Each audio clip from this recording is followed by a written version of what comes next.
सिंध खां हिंद अची, सिंध खां हिंद अची ॾाढो रोअंदी हुई अम्मा। सिंध खां हिंद अची ॾाढो रोअंदी हुई अम्मा। ॾिसी बाबा जी हिम्मत मिड़ेई मुश्कंदी हुई अम्मा। ॾिसी बाबा जी हिम्मत मिड़ेई मुश्कंदी हुई अम्मा। न मज़ो हुयो पाणी में, न को स्वादु हुयो माण्हुनि में। असां त उते सिंधू जो पाणी पीअंदा हुआसीं, त न मज़ो हुयो पाणी में, न को स्वादु हुयो माण्हुनि में। अलाए कहिड़ो ॾांहुं मोहबत जो ॻोल्हींदी हुई अम्मा। अलाए कहिड़ो ॾांहुं मोहबत जो ॻोल्हींदी हुई अम्मा। उस मां छांव थी बदिलिया कई मौसम हयाती जा। उस मां छांव थी, यानी जॾहिं हिते स्ट्रगल करनि पिया माण्हू, त उस मां छांव बि थी, मतिलबु उहे अॻिते बि वधिया। उस मां छांव थी बदिलिया कई मौसम हयाती जा। मन जा टांडा भल पिया ॿरनि, न विसाईंदी हुई अम्मा। मन जा टांडा भल पिया ॿरनि, न विसाईंदी हुई अम्मा। हिकु सुबुह ॾिसी अम्मा खे वाका बाबा जा निकिरी विया। हिकु सुबुह ॾिसी अम्मा खे वाका बाबा जा निकिरी विया। खुलियल अखियुनि सां कंहिं इंतज़ार में हलंदी रही अम्मा। खुलियल अखियुनि सां कंहिं इंतज़ार में हलंदी रही अम्मा। पल गुज़रिया, घड़ियूं गुज़रियूं, गुज़रिया कई ॾींहं। पल गुज़रिया, घड़ियूं गुज़रियूं, गुज़रिया कई ॾींहं। ॾेई दाग़ जुदाई जो बाबा खे लुछंदी रही अम्मा। ॾेई दाग़ जुदाई जो बाबा खे लुछंदी रही अम्मा। अॼु मूंखे बाबा हिकु थांव में जॾहिं ॾिनी अम्मा। थांव मतिलबु हिकु पॉट हूंदो आहे। अॼु मूंखे बाबा हिकु थांव में जॾहिं ॾिनी अम्मा। यादि मूंखे आयो गंगा सनान जी ज़िद कंदी हुई अम्मा। यादि मूंखे आयो गंगा सनान जी ज़िद कंदी हुई अम्मा। ॾियो श्रद्धा जो जेको ॾियो श्रद्धा जो गंगा में जीअं तारियो वेंदो आहे, काल्ह अम्मा खे बि ईअं ई तारियो, तरंदी वई अम्मा। काल्ह अम्मा खे ईअं ई तारियो, तरंदी वई अम्मा। ॾिठुमि अम्मा खे छोलियुनि सां जदोजहद कंदे। ॾिठुमि अम्मा खे छोलियुनि सां जदोजहद कंदे। पोइ आहिस्ते आहिस्ते नज़रुनि खां ओझल थींदी वई अम्मा। पोइ आहिस्ते आहिस्ते नज़रुनि खां ओझल थींदी वई अम्मा। अचानक हिकु अहसासु मूंखे ॾाढो छिरकाए छॾियो। अचानक हिकु अहसासु मूंखे ॾाढो छिरकाए छॾियो। सखर खां सवाइ के बि रस्ता न ॼाणींदी हुई अम्मा। सखर खां सवाइ के बि रस्ता न ॼाणींदी हुई अम्मा। पोइ हथ जोड़े गंगा माउ खे कयमि हिकु वेनती। पोइ हथ जोड़े गंगा माउ खे कयमि हिकु वेनती। ध्यानु रखिजो अम्मा जो, अकेली सफ़र न कंदी हुई अम्मा। अकेली सफ़र न कंदी हुई अम्मा। पाणी रस्ते निकिती आहे, अलाए लंघंदी किथां किथां। पाणी रस्ते निकिती आहे, अलाए लंघंदी किथां किथां। कीअं सम्झंदी कंहिंजो कुझु, सिर्फ़ु सिंधी ॻाल्हाईंदी हुई अम्मा। सिर्फ़ु सिंधी ॻाल्हाईंदी।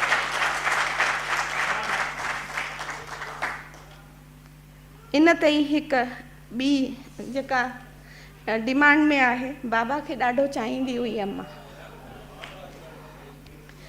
बाबा खे ॾाढो चाहींदी हुई अम्मा।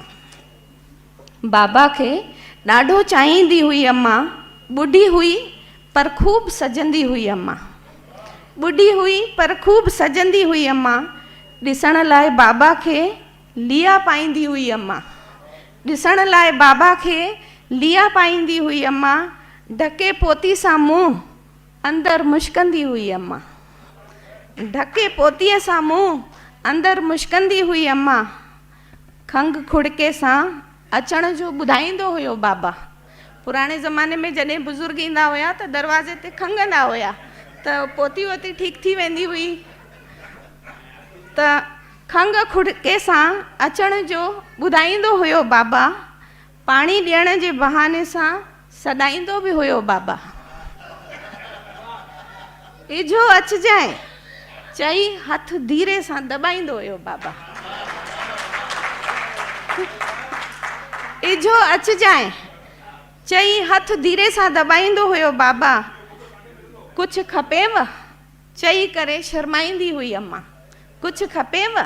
चई शर्माईंदी हुई अम्मा, बाबा खे ॾाढो चाहींदी हुई अम्मा। बाबा खे मानी कुट जी थाली में ॾींदी हुई अम्मा। असां वटि कुट जी थाली डेलीकेसी आहे। बाबा खे मानी कुट जी थाली में ॾींदी हुई अम्मा। झझो घी फुल्के ते बि लॻाईंदी हुई अम्मा। बाबा जे कपिड़नि खे सोटी न हणंदी हुई अम्मा। बाबा जे कपिड़नि खे सोटी न हणंदी हुई अम्मा। प्यार सां लसारे लसारे कपिड़ा रखंदी हुई अम्मा।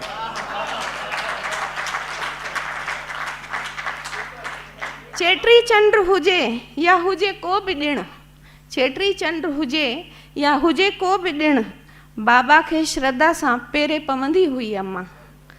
ॻाल्हि घर जी का बि जे बिगड़ण वारी हुजे, ॻाल्हि घर जी जे का बि बिगड़ण वारी हुजे, सॼे घर खे मथे ते खणंदी हुई अम्मा।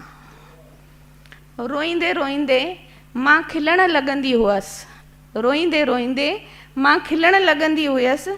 कितकिताई जॾहिं पेट में कंदी हुई अम्मा। पुराणे ज़माने में कितकितायूं कंदा हुया ॿारनि खे खिलाइण लाइ। मथे हथड़ा फेरे ऐं पोइ प्यार सां थपकाए सॼा सूर झट में मिटाईंदी हुई अम्मा।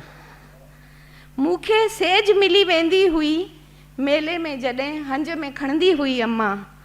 उहे ई मसाला उहे ई तेल आहिनि रोटी में, उहे ई मसाला उहो ई तेल आहिनि रोटी में। पोइ अहिड़ा स्वाद किथां आणींदी हुई अम्मा। पोइ अहिड़ा स्वाद किथां आणींदी हुई अम्मा। विर्त जा बहाना, बुखे रहण जा तरीक़ा कई, सुख ॾियण लाइ असांखे अहिड़ा दावा कंदी हुई अम्मा। अॼु चांड्रोकी वारनि में मुंहिंजे नादिया, अॼु चांड्रोकी मुंहिंजे वारनि में नादिया। ॾिठुमि चंड ते कंहिं भव खां ॾकंदी हुई अम्मा। Thank you so much.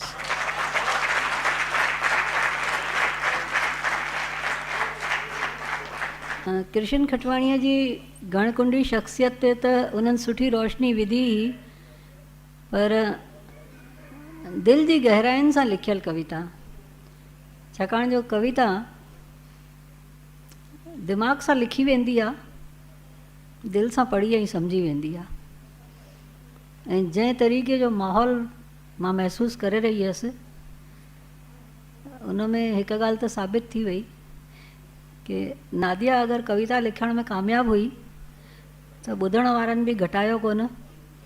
शुक्रिया, महिरबानी।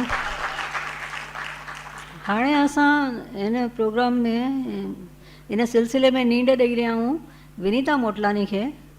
ऐं विनीता मोटलानी जे लाइ मूंखे काफ़ी कुझु चवणो पवंदो, छाकाणि जो थोड़नि लफ़्ज़नि में बयानु न थींदो। हूअ बि हिकिड़ी घणकुंडी शख़्सियत आहे कि ड्रामा सुठी डायरेक्टर आहे, ड्रामा सुठा लिखंदी आहे, एंकरिंग बि मस्तु कंदी आहे, बिल्कुलु जेका लुधंदड़ ॿेड़ी हूंदी आहे। जहाज़ जो कैप्टन बणजणु अलॻि ॻाल्हि आहे, घणा ई साधन थींदा आहिनि, अलाए छा छा थींदो आहे, पर ॿेड़ीअ खे संभाले करे हलाइणु ॾाढी वॾी ॻाल्हि थींदी अथव।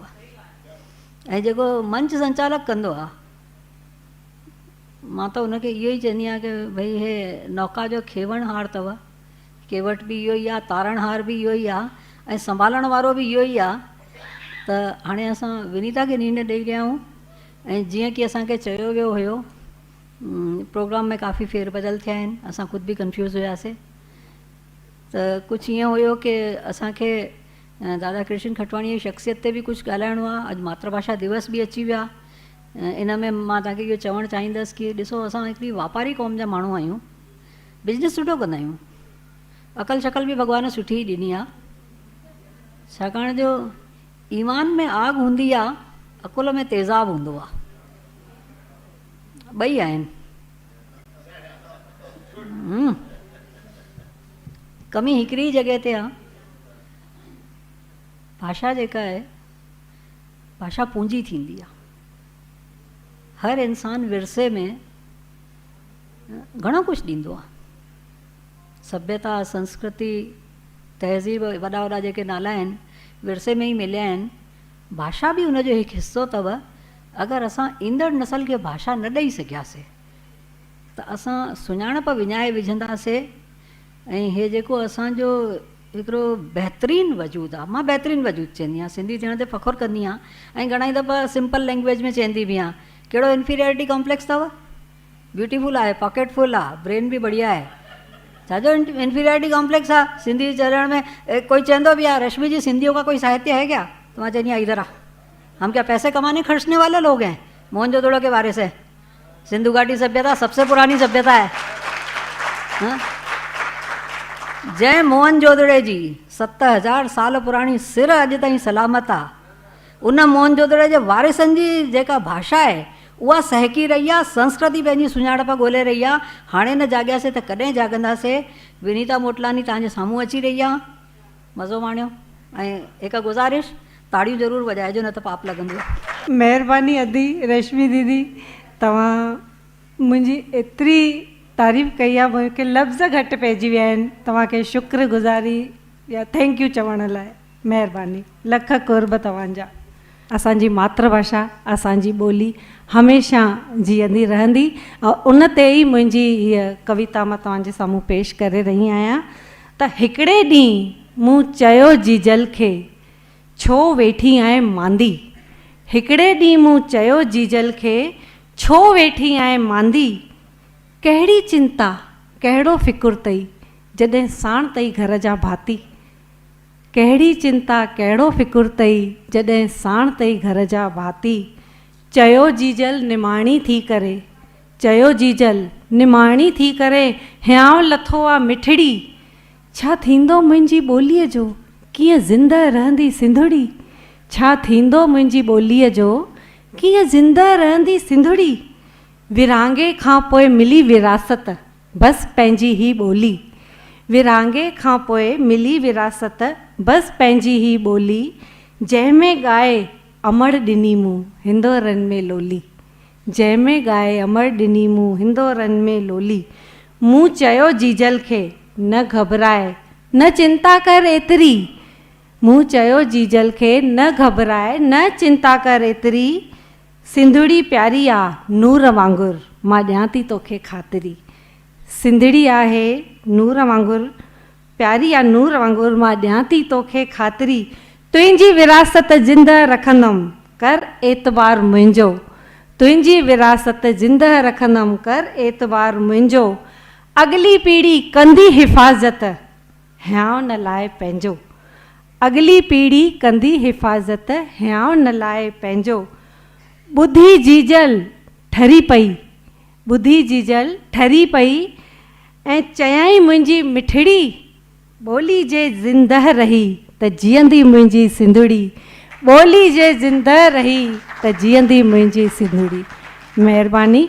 हाणे मां नींढ ॾियां थी असांजे हिन कार्यक्रम जी अदी भेण, मुंहिंजी वॾी दीदी रश्मि रमानी खे, जेके कि किशन खटवाणी साहब जे एतिरो वेझो रहिया कि उन्हनि जे सशक्त हस्ताक्षर जे रूप में असां उन्हनि खे अॼु ॾिसी रहिया आहियूं। ऐं अदी रश्मि दीदी बि हिंद तोड़े सिंध में असां इन जे इंदौर जो असांजो घाट मथे कयो अथई ऐं कुझु किताबनि जो, लॻभॻि किताबनि किशन खटवाणी साहब जे किताबनि जो अनुवाद बि उन्हनि कयो आहे। ऐं लगातार पंहिंजी ॿोली असांजे हिन विरसे लाइ पिणु प्रयास करे रही आहे। दीदी तव्हां सच सम्मान अची करे खटवाणी साहब सां असांखे अञा रूबरू कराईंदा। महिरबानी। विनीता हींअर ईअं चयो आहे कि मां कृष्ण खटवाणीअ जे ॾाढो वेझो रही हुअसि। सभु ईअं ई चवंदा आहिनि। इनफैक्ट दादा जा जेके दोस्त मूंखे ॾिसंदा आहिनि त उहे बि चवंदा आहिनि, लक्ष्मी किलानी चवंदा आहिनि तोखे ॾिसंदो आहे त कृष्ण यादि ईंदो आहे। हीरो शेवकाणी मिलंदा आहिनि त चवंदा आहिनि तूं कृष्ण खटवाणीअ जी वारिस आहीं। मूंखे ख़बर न आहे मां केरु आहियां, पर मूंखे सिर्फ़ु एतिरो ख़बर आहे कि जंहिं लेखक वटि मां इन लाइ वई हुअसि कि मां सिंधी सिखी आहे, मुंहिंजी हिंदी ॾाढी सुठी आहे ऐं मूंखे ट्रांसलेटर बणिजणो आहे ताकी सिंधीअ जो बेस्ट लिटरेचर हिंदी वारनि जे साम्हूं मां पेश करे सघां। त तव्हां मूंखे पंहिंजी काई कहाणी ॾींदो? पहिरीं आखाणी उन्हनि ॾिनी हुई, पुश्तैनी मकान नाले सां छपी हुई ऐं मूंखे ख़ुदि ख़बर न आहे कि मुंहिंजे उन्हनि सां ॾाढी घटि मुलाक़ातूं थियूं, छाकाणि 33 सालनि जो उमिरि जो फ़ासिलो ऐं उन्हनि जी साहित्य में जेका शख़्सियत ऐं जेको कद हुयो, उन जे साम्हूं मां बूंद हुयसि। हो नूर जो दरिया हुयो, पर मां बूंद हुयसि। पर इन नूर जी हिकु बूंद जेका मुंहिंजी पेन जी निब में आई, उन मुंहिंजो रस्तो रोशन करे विधो। मां चयो न, हो नूर जो दरिया हुयो, रश्मि रमाणी फ़क़ति नूर जी हिकु बूंद आहे, पर नूर त नूर ई आहे, बूंद हुजे या दरिया। अॼु एतिरनि सालनि खां मां कृष्ण खटवाणीअ ते ॻाल्हाए रही आहियां। मूंखे कॾहिं बि कोई टॉपिक न ॾिनो वियो आहे। जंहिं महिल हे विछोड़ो ड्रामो तय थियो हुयो, त मां सोचियो कि कृष्ण खटवाणीअ जे साहित्य में रूमानियत, इन सब्जेक्ट ते मां ॻाल्हाईंदसि। ऐं पहिरियों ख़्यालु जंहिं महिल बुलानी जी डिस्कस करे रहिया हुया विछोड़ो जे बारे में, त मां अंजाने में उन्हनि खे चयो कि मोहबत खे पंहिंजी रंगत आहे, मोहबत खे पंहिंजी रंगत आहे, त विछोड़े जे दर्द खे पंहिंजो असरु आहे। विछोड़ो मोहबत जो ॿियो पहलू आहे, ऐं हे हिकिड़ो अहिड़ो पहलू आहे कि कृष्ण खटवाणी जे साहित्य खे अगरि तव्हां ध्यान सां ॾिसंदव, अमूमन हर किरदारु मोहबत थो करे, ऐं हर मोहबत विछोड़े में तब्दील थी वञे। इहा ॻाल्हि पहिरियों दफ़ो मुंहिंजे ध्यान में आई कि हे जेतिरा बि किरदार आहिनि, इन्हनि सभिनीनि जी ज़िंदगी में जंहिं तरीक़े सां मोहबत अचे थी, ऐं अचानक को विछोड़े में तब्दील थी वञे, पढ़ण वारो चौंकजी थो वञे, किथे कमी रहिजी वई, सभु कुझु त हुयो, सिर्फ हिकु कदम जी दूरी हुई, पर इस मोड़ से जाते हैं कुछ सुस्त कदम रास्ते, कुछ तेज़ कदम राहें, वो रास्ता मटिजी था वञनि। ऐं हैरानी जी ॻाल्हि इहा आहे कि हे जेतिरा बि किरदार आहिनि, हाणे अगरि मां नाला खणंदसि त काफ़ी टाइम वेस्ट थी वेंदो, मूंखे लिमिटेड टाइम मिलियल आहे। इहे जेतिरा बि किरदार आहिनि, इन्हनि जी ज़िंदगीअ में अगरि विछोड़ो अचे बि थो, त पाठकनि खे ईअं लॻे थो कि हा, इहो विछोड़ो ठीकु हुयो, उन विछोड़े में कोई तकलीफ़ नथी थिए, छाकाणि जो इहा ई ज़िंदगी आहे जंहिंमें कॾहिं कॾहिं अधूरोपन वणंदो आहे, कुछ अधूरी ख्वाहिशां, कुछ अधूरा अरमान, इनफैक्ट कुछ ख्वाब बि अधूरा ई रहंदा आहिनि। ऐं ज़िंदगीअ में जॾहिं असां गौर सां पंहिंजे आसपास ॾिसंदा आहियूं, त इहो ॾिसी असांखे हैरानी थींदी आहे कि हे जेके वजूद असांखे एतिरा मुकमल नज़र ईंदा आहिनि, एतिरा कामयाबु नज़र ईंदा आहिनि, इहे अंदरां केतिरा टुटल बिखरियल आहिनि। उन्हनि टुटल बिखरियल वजूदनि खे कृष्ण खटवाणीअ जंहिं सफ़ाई ऐं जंहिं रूमानियत सां पेश कयो, लाजवाब आहे, बेमिसाल आहे, ऐं इहा ई ज़िंदगी आहे। मूंखे ॿ कविताऊं पढ़णियूं आहिनि। जलावतन वारिस जो रूनुमाई अॼु तव्हांजे साम्हूं थी आहे, त अॼु कविताऊं जलावतनीअ जूं।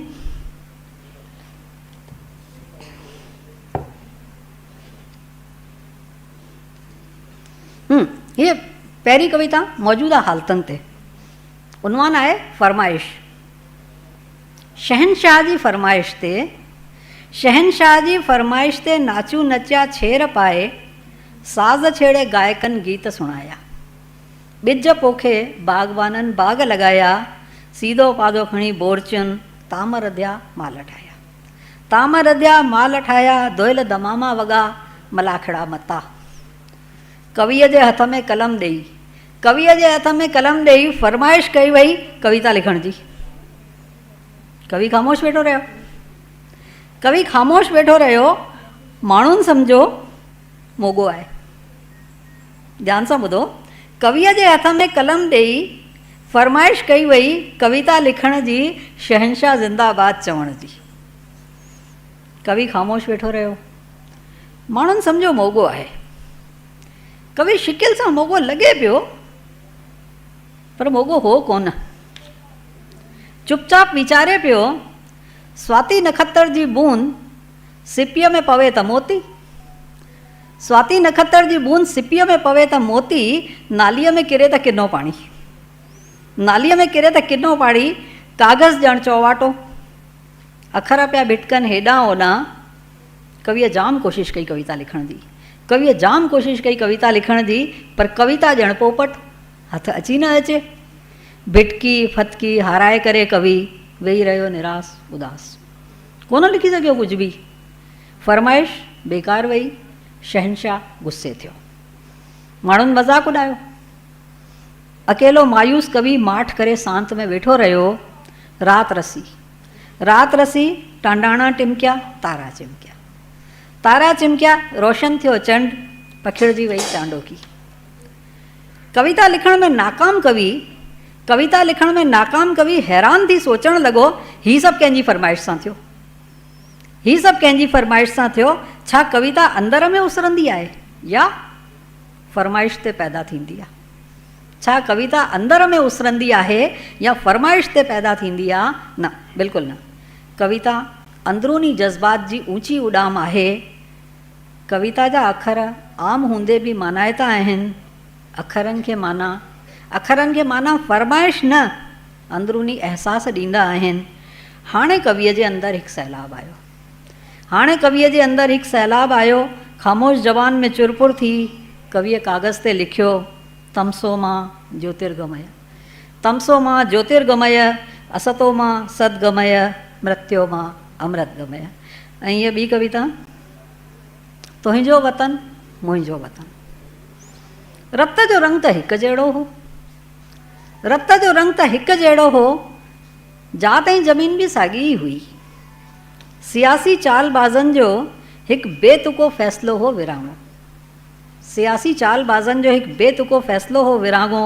खून सफ़ेद थी वियो, जात फिरी वई, ज़मीन मटिजी वई। उहो वतन जेतिरो मुंहिंजो हो ओतिरो ई तुंहिंजो बि। अॼु असांजो देश अलॻि आहे, वेस अलॻि आहे, क़ौमी तरानो ऐं परचम अलॻि आहे। आसमान त आज़ादु आहे, पर धरतीअ जी सरहद ते बंदिश, कांडारी तारूं, कुल्फ ॾिनल फाटक, लोह जो मज़बूत लोड़ो आहे। ॿिन्ही पासे तैनात फ़ौजी सरहद जी रक्षा कंदा आहिनि। संस्कृतीअ जी हिफ़ाज़त न। असांजी तहज़ीब ऐं साॻियो विरसो जेको हिकु जहिड़ो गॾियल मिसियल हो, अॼु विरायल आहे। हाणे जॾहिं असीं मिलंदासीं, हथनि में सिक भरी सूखड़ियूं, अखियुनि में लुड़क, खीसे में पासपोर्ट वीज़ा हूंदो, असांजी आजियां जलावतनी कंदी।